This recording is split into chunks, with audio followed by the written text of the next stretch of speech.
बोलिए श्री कृष्ण भगवान की जय।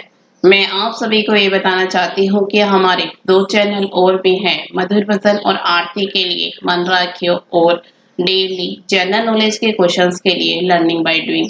इन दोनों के लिंक डिस्क्रिप्शन बॉक्स में दे दिए हैं, एक बार आप जाकर देखिएगा जरूर। आइए श्रीमद् भागवत गीता के 15वें अध्याय के महात्म का गुणगान करते हैं। अगर आपको अच्छा लगे तो लाइक शेयर सब्सक्राइब जरूर कीजिएगा।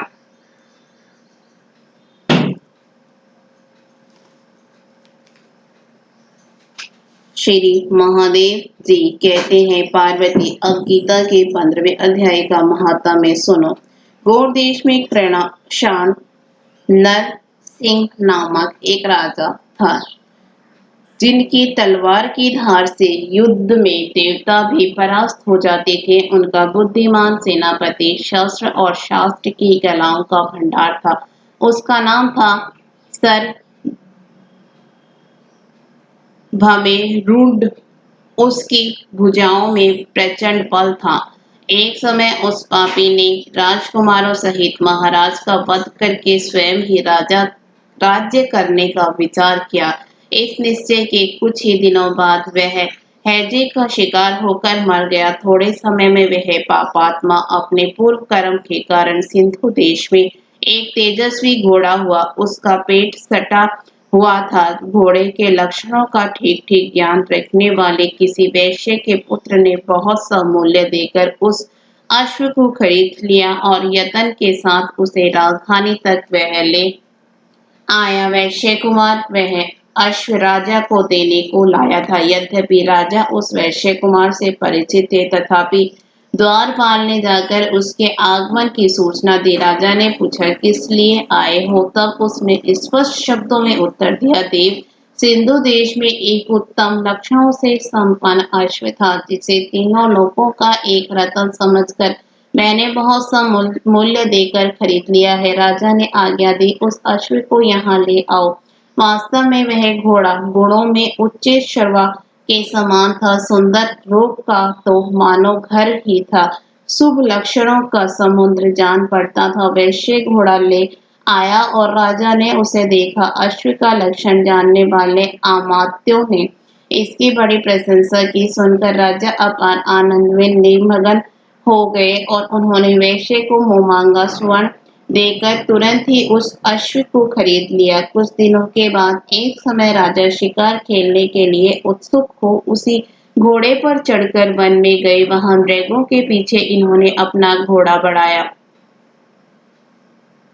पीछे पीछे सब ओर से दौड़कर आते हुए समस्त सैनिकों का साथ छूट गया। वे हिरणों द्वारा आकर्षित होकर बहुत दूर निकल गए। प्यास से उन्हें व्याकुल कर दिया। तब वे घोड़े से उतरकर जल की खोज करने लगे। घोड़े को तो उन्होंने वृक्ष की डाली में बांध दिया और स्वयं एक चट्टान पर चढ़ने लगे। कुछ दूर जाने पर उन्होंने देखा कि एक पत्ते का टुकड़ा हवा से उड़कर शिलाखंड पर गिरा है।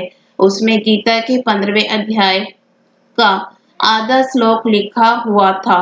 राजा उसे बांचने लगे। उनके मुख से गीता के अक्षर सुनकर घोड़ा तुरंत गिर पड़ा और अश्व शरीर को छोड़कर तुरंत ही दिव्य विमान पर बैठकर वह स्वर्लोक को चला गया। तत्पश्चात राजा ने पहाड़ पर चढ़कर एक उत्तम आश्रम देखा, जहाँ नाग, केसर, केले, आम और नारियल के वृक्ष लहरा रहे थे। आश्रम के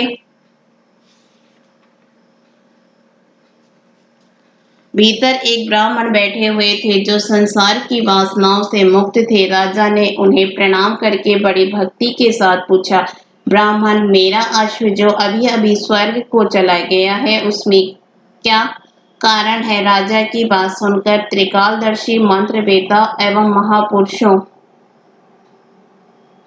में श्रेष्ठ विष्णु शर्मा नामक ब्राह्मण ने कहा, राजन, पूर्व काल में तुम्हारे यहाँ जो सर्वमेरुड नामक सेनापति था, वह तुम्हें पुत्रों सहित मारकर स्वयं राज्य हड़प लेने को तैयार था। इसी बीच में हैजे का शिकार होकर वह मृत्यु को प्राप्त हो गया। उसके बाद वह उसी पाप से घोड़ा हुआ था। यहाँ कहीं गीता के 15वें अध्याय का आधा श्लोक लिखा मिल गया था। उसे ही तुम बाँचने लगे, उसी को तुम्हारे मुख से सुनकर वह अश्व स्वर्ग को प्राप्त हुआ है। तदंतर राजा के पार्श्ववर्ती सैनिक उन्हें ढूंढते हुए वहां आ पहुंचे।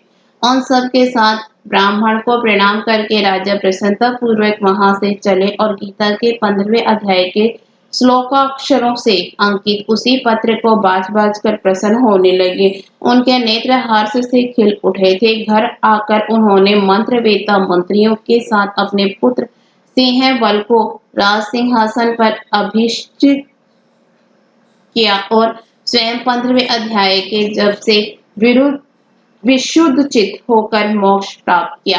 बोलिए श्री कृष्ण भगवान की जय।